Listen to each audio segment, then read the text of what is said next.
Now let's begin with a couple of teams that we're concerned about and one team that's playing well right now. The two teams that we are concerned about, let's start with the Mets, who, got swept for the first time on a doubleheader in about 3 years. The Tigers of all teams. It killed the bullpen in Game 1, killed Max Scherzer in Game 2 in New York right now. Hasn't played very well. They've lost 8 of 10. They've 16-15. They haven't played well since the back end of that road trip. They lost 2 to San Francisco, came back and had trouble with Washington, a little flat. Then Braves, of course, issues with their starting rotation, then the 2 yesterday. So they haven't played well in a period of time here, and they've had, obviously, some injuries with that rotation that you got to be very, very concerned about as far as the year is concerned. Plus, they've spotted the Braves a 5-game lead, which is never a good thing in that tough division. Let Atlanta chase you instead of you chase Atlanta. Although you can make an argument that hasn't worked out either because they've been chased down by the Braves the last couple of years. Now, of course, they got to do the chasing, so we shall see. The rotation's a mess. I mean, the question you'd have about the Mets right now with their rotation is that, sooner or later, older pitchers are going to be off, and that's going to be the end of it. We're not there yet with Verlander. We haven't seen him. Obviously, he goes this afternoon. We'll keep an eye on it. But Scherzer, they could talk about a 10-day layoff all they want. Out of sorts, we can discuss that. Not sharp because of the layoff and the suspension. Fair enough. But let's be honest. Scherzer, although last year, good in the regular season, he only threw 145 innings, and he was awful late. And, the year before that for the Dodgers in the postseason, he wasn't good. And he is 30. He's a great pitcher. Hall of Famer, was wonderful for Washington, one of the few free agent pitchers that's ever really been worth the fortune that the teams have paid him. He was worth every penny from a national standpoint, helped them win a championship. But the bottom line is, you got to keep an eye on that age. And, 38, 39 years of age, the velocity wasn't as sharp as you've seen it in the past. Spin rates the whole 9 yards. Yes, he used the rosin, but, not too much sticky stuff, thank God. And he went out there and he gave up 1 million home runs and had trouble against what is really an anemic Detroit offensive team. So from that standpoint, you got to be a little concerned. Verlander is 40. He's Justin Verlander. The Mets needed a pitcher in the worst way after DeGrom. Signing him to a long-term contract, that wouldn't have worked either. Ask Texas. DeGrom's already on the IL. He can't get through the first month and a half of a long 5-year contract for them. Wrist issues early. Now he's got inflammation. So from that standpoint, who knows when he got. So nobody's going to sit there and say the Mets made a mistake in not signing DeGrom and signing Verlander. We haven't seen Verlander pitch yet, but he's 40. Let's be honest. He's 40.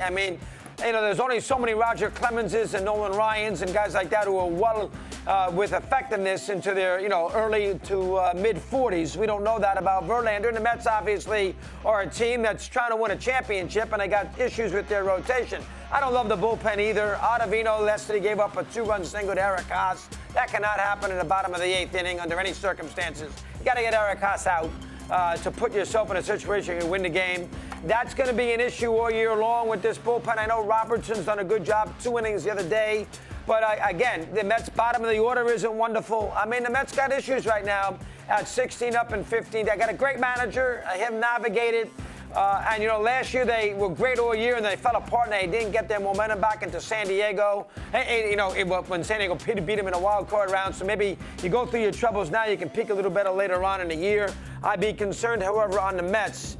They should make the playoffs. I understand that, but you're still concerned with the age of that rotation and their bullpen in big spots as we get near the end of the year. This is a long way off with the Mets, but again, 16-15 speaks for itself. Cardinals, of course, they're a mess too. 10-21. Mermol, we're going to find out what he can do. They've had a lot of issues right out of the gate. Who knows what that Tyler O'Neill thing did for him as far as picking on him, running the bases. We didn't get that. We've discussed it 1,000 times. Sending the kid down to the minor leagues after 12 great games. Don't understand that either. They have no starting pitching, and now they're in a long losing streak. They got issues with the Angels of all teams. I don't like their bullpen. Gave it up again last night in the top of the 9th inning. 10-21 is their worst start in 30 years. Now, that year they won in 96. They only won 88 games, but they had La Russa, and they ended up winning and really could have beaten the Braves in the NLCS. They had a 3-1 lead, and they won a playoff series. But, this Cardinal team going to do the same thing again. I understand the top of the division isn't wonderful. Milwaukee's having all sorts of trouble in Colorado. A lot of their good vibe off their good start has fallen off. And Pittsburgh, with their 20-9 record, went into Tampa and has been buried by the Rays 2 straight days. So they're not in the behemoth of a division, a la, say, the Yankees in the American League East. but the 10-21 record speaks for itself. They haven't played well. They don't have great starting pitching. I wonder about St. Louis right now. Sometimes you just have a bad year, and the Cardinals are showing you that this might very well be one of those years where they have a bad year. Remember, they won 2 of their first 3, so they are 8-20. So over a 28-game period, they only won 8 ball games, and they got Arenado and Goldschmidt and everything else. And there was a scenario earlier in the year where Goldschmidt didn't run around first base properly and didn't score, or he may have been thrown out at the plate. I was talking to Steve Phillips about this, and everybody said, geez, Goldschmidt didn't run, but nobody picked on Goldschmidt, yet they picked on O'Neill, which is interesting. So you don't know what's going on in that clubhouse. It's not clicking in St. Louis, we shall see, but problems, no question about it. And their bullpen, I never trust, never in a big game. Gave it up again yesterday in the 9th inning with the Trout home run and hits and everything else. So there you go. The Dodgers, on the other hand, are playing well. 6 straight. Good comeback against Philadelphia yesterday. Of course, down 5-0. The Muncy walk-off granny in the bottom of the 9th. He's played very well. He's hit the ball well. They needed the bounce-back year out of him. He's delivered. So you like what you see there. They had a good homestand. They buried the Cardinals. They did a good job against Philadelphia where they scored a ton of runs. Good start with L.A. They struggled a good part of the year. We were worried about them being up and down the first 25, 28 games, which they were.